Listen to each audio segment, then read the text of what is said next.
Di sebuah kampung yang sejuk di Bonjol, Pasaman, hiduplah sepasang suami istri sederhana, Abdul Rashid dan Asia. Bersama putri sematawayang mereka, Sabrina, kebahagiaan mereka terasa lengkap. Tanah mereka luas, kebun sawit yang subur membentang, dan kehidupan mereka lebih dari cukup. Namun, di balik semua berkah materi itu, ada satu harapan yang selalu mereka panjatkan dalam doa. Bukan kekayaan yang ingin mereka wariskan, melainkan cahaya ilmu. Mereka bermimpi, kelak Sabrina akan tumbuh menjadi seorang putri yang syalihah, yang hatinya diterangi oleh ilmu agama dan menjadi penyejuk bagi keluarga. Bagi mereka, harta terbesar bukanlah hamparan sawit, melainkan anak yang berbakti dan dekat dengan Tuhannya. Di suatu senja yang teduh, di beranda rumah kayu yang menghadap hamparan sawah hijau, Abdul Rashid berkata lembut kepada istrinya, "Asia, anak kita, Sabrina, sudah tamat SMA.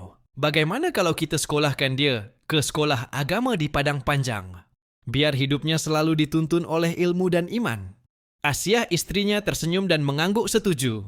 Harapan mereka sama, melihat putri tunggalnya tumbuh menjadi pribadi yang syalihah dan berilmu. Keesokan harinya, mereka menyampaikan niat baik itu kepada Sabrina. Gadis itu terdiam sejenak, lalu tersenyum, wajahnya cerah menatap masa depan yang terbentang. Kalau itu harapan ayah dan ibu, Sabrina ikut saja. Semoga ini menjadi jalan yang diridai Allah, katanya dengan tulus.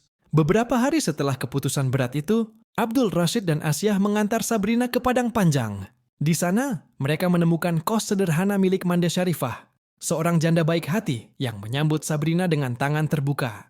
Dengan hati yang campur aduk antara sedih dan harapan, kedua orang tua itu kembali ke Bonjol, meninggalkan putri satu-satunya untuk mengejar cita-cita. Hari-hari berlalu. Sabrina menjalani hidupnya dengan penuh semangat.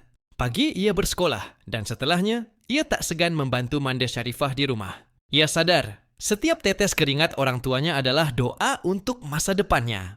Dalam kesederhanaannya, Sabrina menemukan kekuatan. Ia belajar bahwa tantangan bukanlah penghalang, melainkan tangga untuk naik lebih tinggi. Sabrina yang bersyukur, diam-diam menabung uang kiriman orang tuanya, berniat membelikan hadiah untuk ayah dan ibu di kampung halaman. Namun, takdir punya rencana lain. Suatu sore, Manda Syarifah memanggilnya ke dapur. "Nak, engkau anak yang baik. Maukah engkau menikah dengan anakku, Darius? Dia lelaki syaleh dan pekerja keras."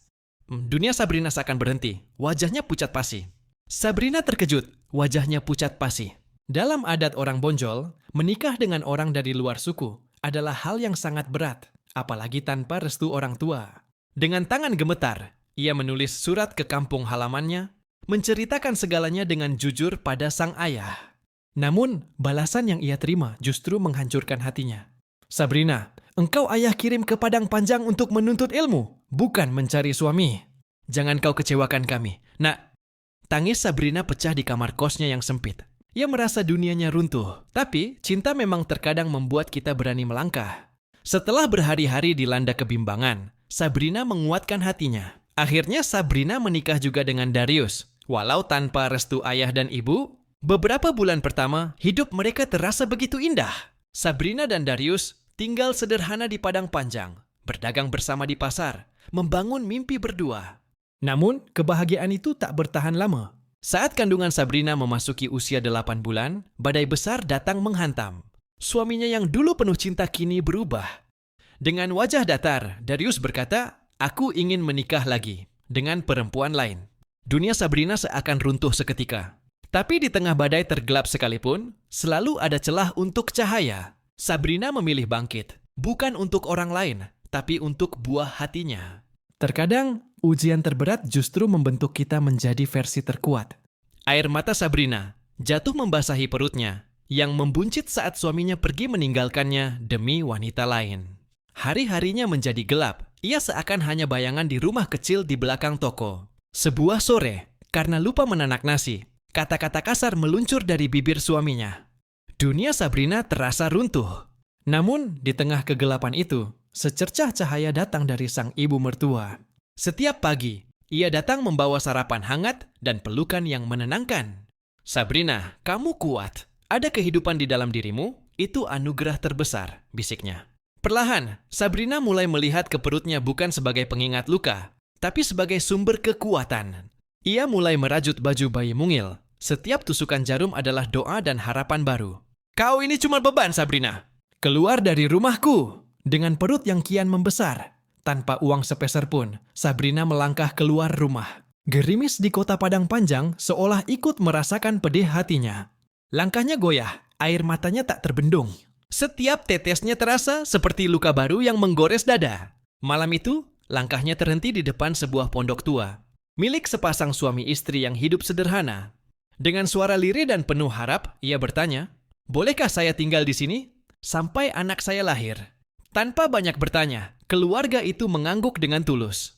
Di tengah keterpurukan, Sabrina menemukan secercah cahaya dari kebaikan orang asing. Beberapa minggu kemudian, dalam tangis kesakitan dan keikhlasan, lahirlah seorang bayi laki-laki. Di sehelai kain lusuh, ibunya Sabrina menulis sebuah nama, Hamdi anak bonjol. Setelah pulih, Sabrina tahu bahwa hidup tak semudah doa. Ia sadar tak sanggup membesarkan anak itu sendirian di tengah kerasnya dunia. Dengan hati yang hancur berkeping-keping, ia meletakkan bayinya di depan rumah seorang PNS dermawan bernama Datuk Mansur. Lalu, dengan langkah berat, ia pergi. Keesokan paginya, Datuk Mansur terkejut melihat bayi mungil di depan rumahnya, terbungkus selimut sederhana. Di sampingnya, secarik kain dengan tulisan nama. Saat itulah takdir baru dimulai. Datuk Mansur dan istrinya, yang lama mendambakan seorang anak, langsung jatuh hati dan merawat bayi itu seperti darah daging sendiri. Sementara itu, Sabrina bekerja di sebuah warung nasi sederhana. Setiap minggu, tanpa ada yang tahu, ia berjalan kaki berkilo-kilometer hanya untuk mengintip buah hatinya dari balik pagar rumah megah itu.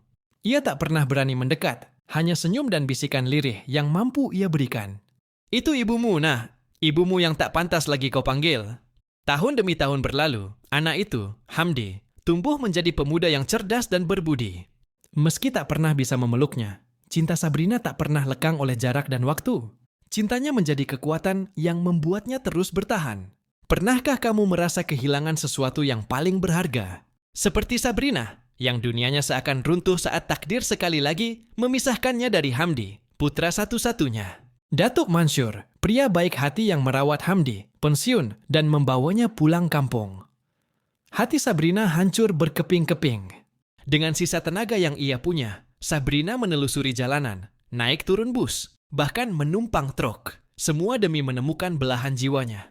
Berbulan-bulan ia mencari tanpa lelah, hingga suatu hari, dari kejauhan, ia melihat seorang remaja laki-laki. Itu Hamdinya, sudah berusia 13 tahun. Sabrina tidak mendekat. Ia hanya berdiri di kejauhan, menatap putranya dengan mata berkaca-kaca. Melihat senyum di wajah Hamdi sudah cukup untuk menenangkan hatinya yang bergejolak. Terkadang, cinta sejati tidak harus memiliki. Cukup dengan melihat orang yang kita sayangi bahagia. Itu sudah menjadi sumber kekuatan terbesar. Di sebuah kota kecil, hiduplah seorang pemuda bernama Hamdi, yang selalu merasa ada bagian dari dirinya yang hilang. Ditinggalkan sejak bayi hanya dengan sehelai kain bertuliskan namanya, ia tumbuh dengan pertanyaan besar di hatinya. Setiap hari, ia bekerja keras, berharap suatu saat bisa menemukan jawaban atas asal-usulnya. Suatu sore yang hujan, takdir mempertemukannya dengan sebuah kecelakaan. Seorang wanita tertabrak mobil, dan tanpa pikir panjang, Hamdi segera menolongnya. Di rumah sakit, dengan sisa tenaganya, wanita itu menggenggam tangan Hamdi.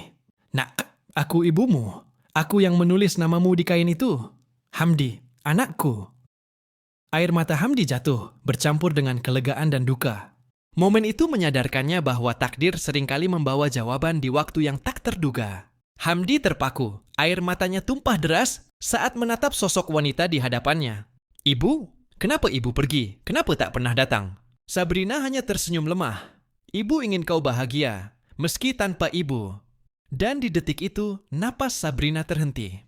Hamdi menjerit, menggenggam tangan dingin itu erat-erat. Dengan izin keluarga angkatnya, Hamdi membawa jasad ibunya pulang. Ambulans berhenti di depan rumah tua di Bonjol. Ketika pintu ambulans itu terbuka, bukan hanya tangis yang pecah, tapi juga hati Abdul Rashid. Di hadapannya, terbaring tubuh putrinya, Sabrina, yang ia lepas dengan doa untuk menuntut ilmu. Di sebelahnya berdiri seorang remaja yang tak ia kenal. Ternyata cucunya sendiri. Rashid jatuh bersujud, mengguncang dunia yang seakan runtuh. "Sabrina, maafkan ayah, nah," bisiknya pilu. Sabrina dimakamkan di bawah pohon kelapa yang dulu ia tanam.